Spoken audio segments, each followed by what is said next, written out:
school and high school? So my racial identity in elementary school was like Mexican, but growing up with around a lot of white people in a predominantly white school, I quickly kind of like shot that to the back of who I was and quickly identified more as like American. Mm-hmm. Like if someone asked, I'd be like, yeah, I'm Mexican, but I'm Mexican American. And I feel like I still am pretty like true to that today.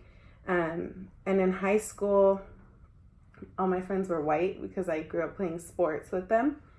And there were a few more like Latinx students in my high school, but they all kind of ostracized me because I didn't hang out with them or I didn't embrace like my Mexican heritage and like my culture. Mm-hmm. So they were just like she's ashamed of who she is, and that wasn't really it. But then my language identity in elementary school, Spanish was my first language, so I grew up speaking Spanish, but I quickly learned that like Spanish was not for school. And then when they tried to put me in ELL, I was like, no, like, I know how to speak English. Like I need to be in those normal classes, right? Normal. Mm-hmm. And so my mom went in and was like, no, she is not going to be in ELL. Mm-hmm. And so it was just like, I just stopped speaking Spanish because I didn't want to be seen as like different to everybody. So that was really rough. And then I still don't really speak Spanish because I've just always been like afraid that people will look at me differently. Mm-hmm.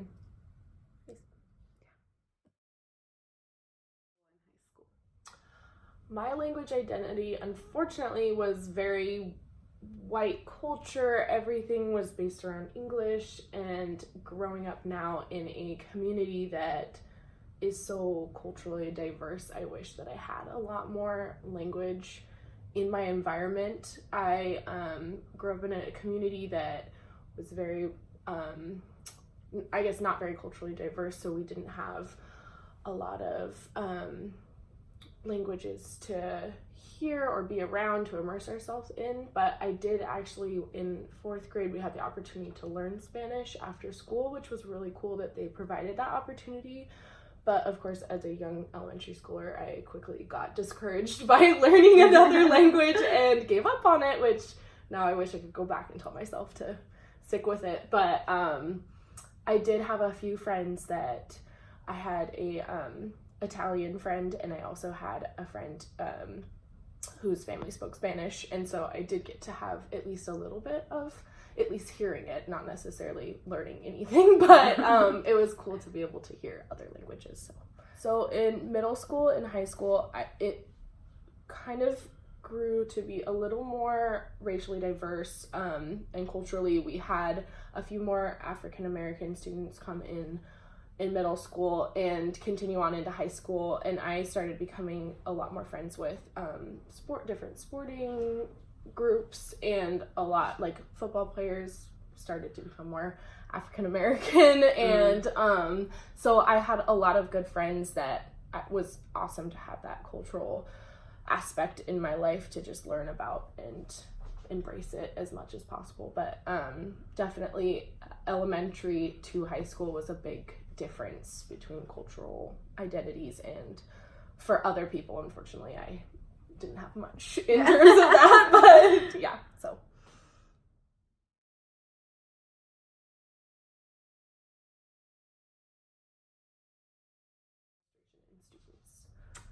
It was all white. Every single elementary school teacher I had was white. I had one male teacher, the rest were female. Middle school, I think I had one Hispanic teacher, but she definitely like didn't embrace her culture or anything. And then in high school, I did have a decent amount of male teachers, but they were white. Mm-hmm. And my female teachers were all white also. Yeah.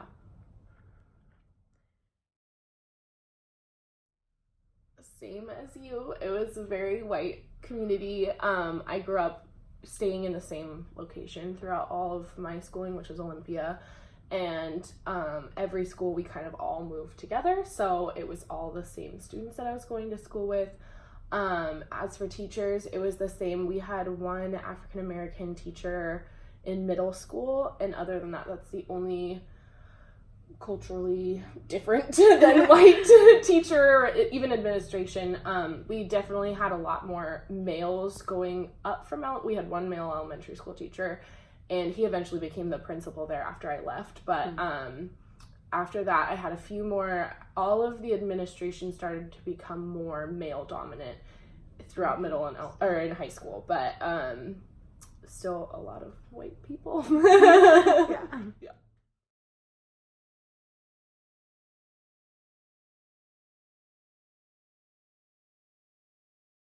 The community EDTEP. I would say that the teaching staff did reflect the community just because it was a predominantly white community. There were maybe a few Asian teachers, maybe like 3 in like K through 12. And there's like an okay chunk of Asians that went to my like schools, but I mean, white people was where it was at that point, you know. And as for like international or like cultural activities or like welcoming activities, I think we maybe like throughout K through 12 there were maybe like 6 or 7 times that there was like cultural events, and it was really just like food. Like you brought food and you kind of got to share food, which is great because it's different, but it's like you're not really explaining or, you know, sharing the like really important parts of your culture, right? And like your values with everybody. So yeah, most of the kids that went though were the few kids that were minorities, right? So the community attend. I think the same as you, like my teaching staff reflected very much the community. It was very predominantly white. I can think of more culturally diverse students than I can teachers. I can't think of any Asian or Native American teachers, any other Indian. I can't think of any until I went into middle school and high school, and even then it was very small, few people. But we definitely had some events in my school. My school was pretty good about at least informing us of different things that wasn't just like Thanksgiving, you know, like the basic, not necessarily accurate history of our past. But I remember one of my friends was a Native American, and she and her mom came to all of our classrooms and talked with us about their Cherokee culture, where they came from, and they brought in artifacts and food and different like ways to explain about their culture, which was really cool and something I still remember to this day from 2nd grade. So it obviously left an impact. And I remember, I think a lot of our education was based around Native American culture. Like we definitely learned a little bit, you know, Black History Month, like that kind of stuff. We learned about African American culture, but we really didn't learn much about any Asian culture, Indian culture. Like there was a lot that was left out.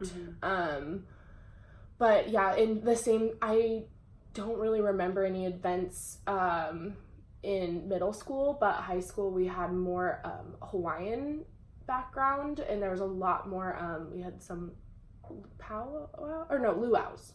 That's what, and we had more events that people could take part in, and I think the same thing as you said is like a lot of the events that we had in elementary, maybe middle school, were food-based, so it wasn't really like much, you know, the meaty part of the culture. It was the very like what we learned in class today, the iceberg, like it was the top of the iceberg, not really going underneath. So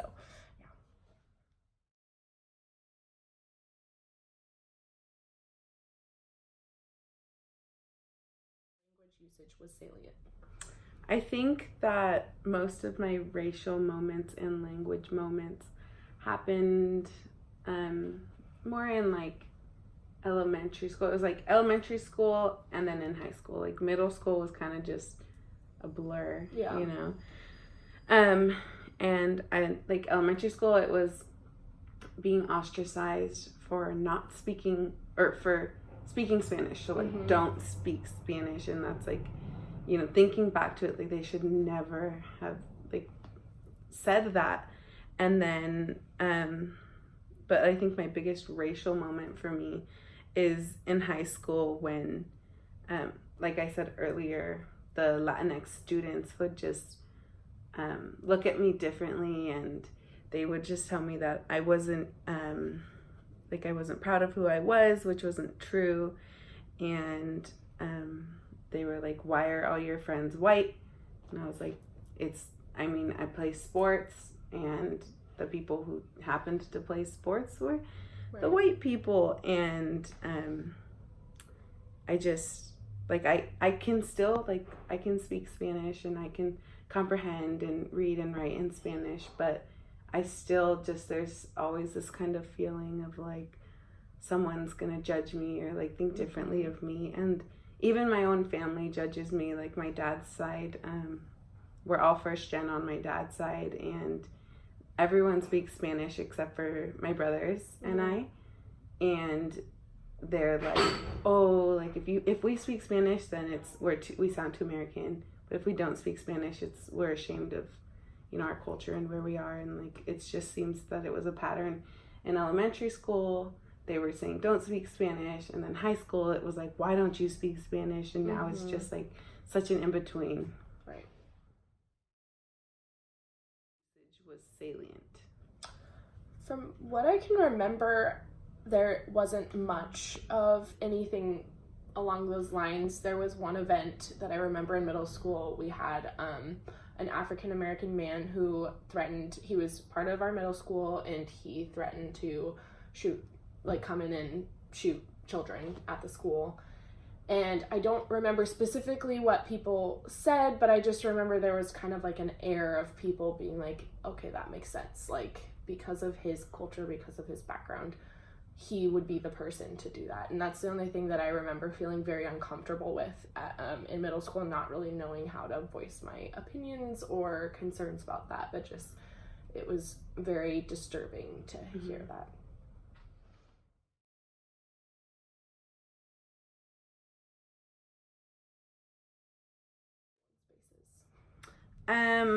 I'd say because there was such a small like Latinx community, the few students that were like Latinx hung out with the AP Spanish teacher. Like they always ate lunch in her room, and I just remember like sometimes going into her classroom and it was like all eyes on me, and it was like I was like, okay, like I'm really sorry, like I just have a question about my homework. Like I'm sorry to disrupt you guys. In your lunch. Yeah. And so like I just that was it really, because we had like a few like African Americans at our school, but I'd say the whites, the Asians, and the few African Americans that were there, like we all pretty much mingled, like. And I think the big thing was that we all played sports, you know, so, yeah.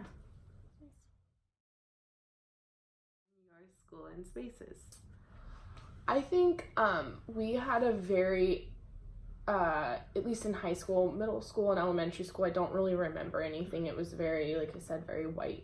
Like everybody spoke English. There was a few Spanish speakers, not as many Asian language speakers, but in high school, we had a lot more diverse student congregation, I guess. We definitely had a higher Asian culture in our high school, and I can very distinctly remember them all kind of congregating together and kind of walking in a group through the hallways and stuff, and they were always very, like, welcoming and everything, but they just kind of, like, congregated together.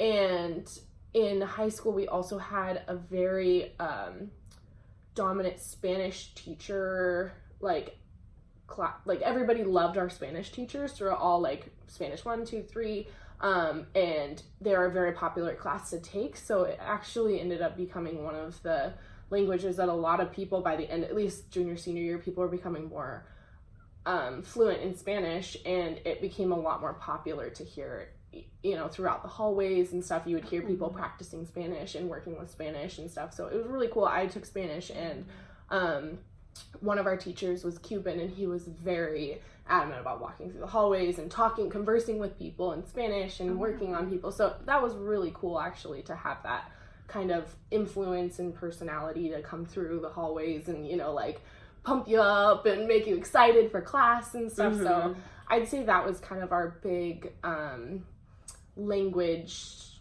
thing in our school, was Spanish. And everybody was just, it was kind of like a common thing that everybody started. They were all like, this is cool, we can communicate. And then, you know, like you felt empowered because you could speak dual language, you know, so it was pretty cool. But yeah, other than that, it was, like I've said, very white culture, so not as many, but Spanish and a few other Asian languages were spoken. But yeah.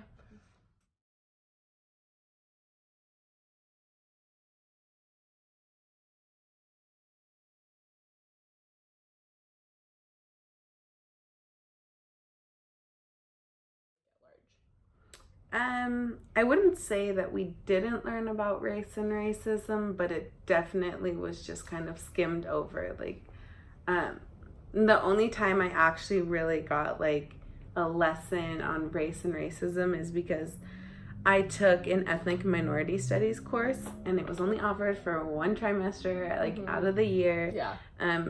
The teacher was so great, like absolutely loved him. But even then, it solely focused on learning about just the racism towards African Americans. So we read Malcolm X's autobiography.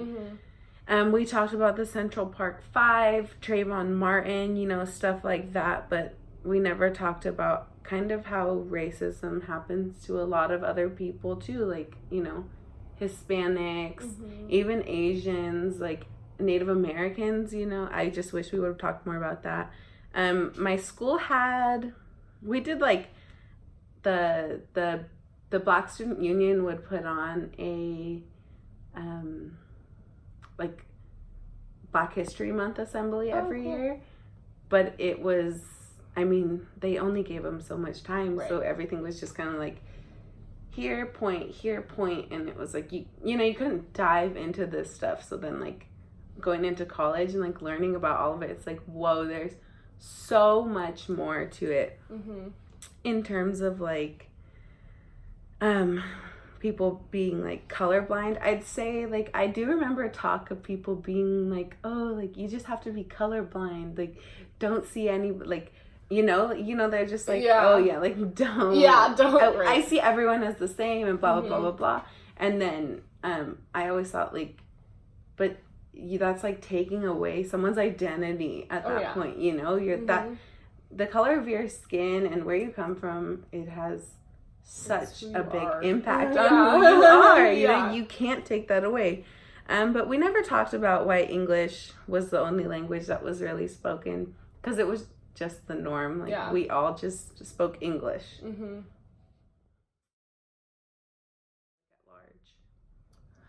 This is a tough one because, to be honest, I don't remember ever talking about specific. I remember learning in history, you know, the bare minimum amount of curriculum you could learn about some of this stuff. But to be honest, I think that what it is that we did learn about it, but I've just chosen to not remember. You know, it wasn't something that they made me feel I needed to remember and I needed to be passionate about and I needed to know about until I got to UW. And then I started learning about all this culture and things that I didn't even know about. And so I think that at least for me as a teacher, I want to make sure my students feel passionate about this so that it sticks in their brain. You know, it's like there's so much things through K through 12 that just went in one ear and out the other. I don't remember half the things, even more than half the things that I learned.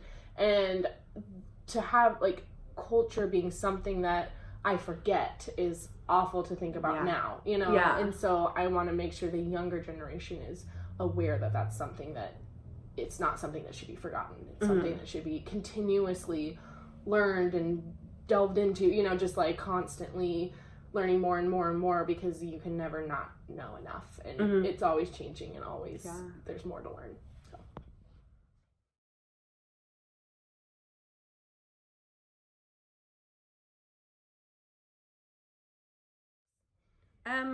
I think, or I believe, that schools did play a unique role in racial socialization, especially because we spent and still spend so much time in school. You know, so who you're like introduced to is a lot of the people you meet at school. So my racial socialization was that I tend to be friends with white people. I gravitate towards white people. I played volleyball not only for school but also for a club team. But like, and no one knew, but I was the only brown person, but I was also the only person who was there on scholarship. Like, you know, so it just kind of makes me feel like I understand white people more. And like, that sounds so wrong, but growing up with white people makes sense. Yeah, so it's like, I feel like I don't really get to understand like my peers who are like Latinx and stuff, because they just always kind of look at me like, she's like a white Mexican. And like, I've always said like, I am Mexican, but I'm Mexican American, and I never forget to leave out the fact that I'm also American. And I think for some people, they don't necessarily embrace that side of like growing up in America and and like, you are American. And so for me, it was always really big to be like, I'm not going to be ashamed of my Mexican heritage, but I also have to embrace that a lot of who I am and my values come from being American.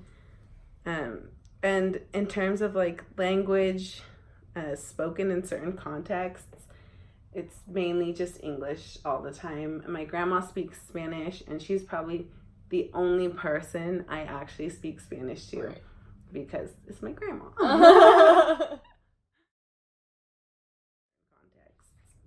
For me, growing up in a community that, like, for elementary, middle, and high school, we were all together, I think that was really cool, because coming in as a kindergartner, I didn't look at the color of people's skin. I immediately gravitated towards anybody who was nice to me.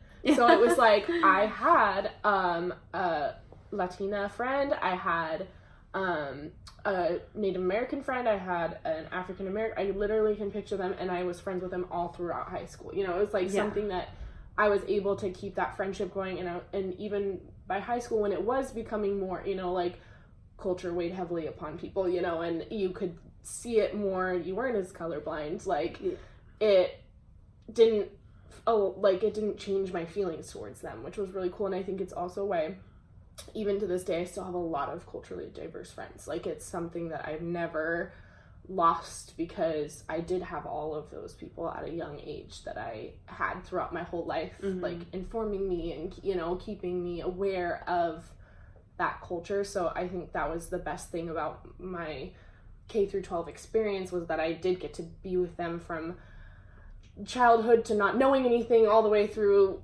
not adulthood, but, you know, 18-year-olds to that are starting to have culture and popularity, things that are in popular, everything weighing down on you. So it kind of helped me to have that, I don't know the right word, but just that, to have that consistency, like, throughout schooling. So yeah. And I can't really, the last question was language. I think the same thing, is just English was the norm, so it was just kind of something that was always there and always dominant, and not something that they really talked about why it wasn't that way. It just was. Yeah.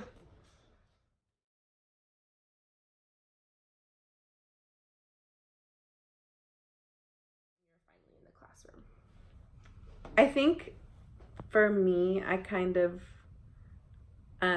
it was like a realization of like, we kind of came from similar school demographics, and like, it was really nice to hear that like, you were able to grow up with like some diverse friends, and that your school, like, the did you say Cuban teacher? Mm-hmm. Yeah. Who, like, would just go around and, like, speak Spanish. Mm-hmm. Like, that's so great to, like, bring this different element into the school.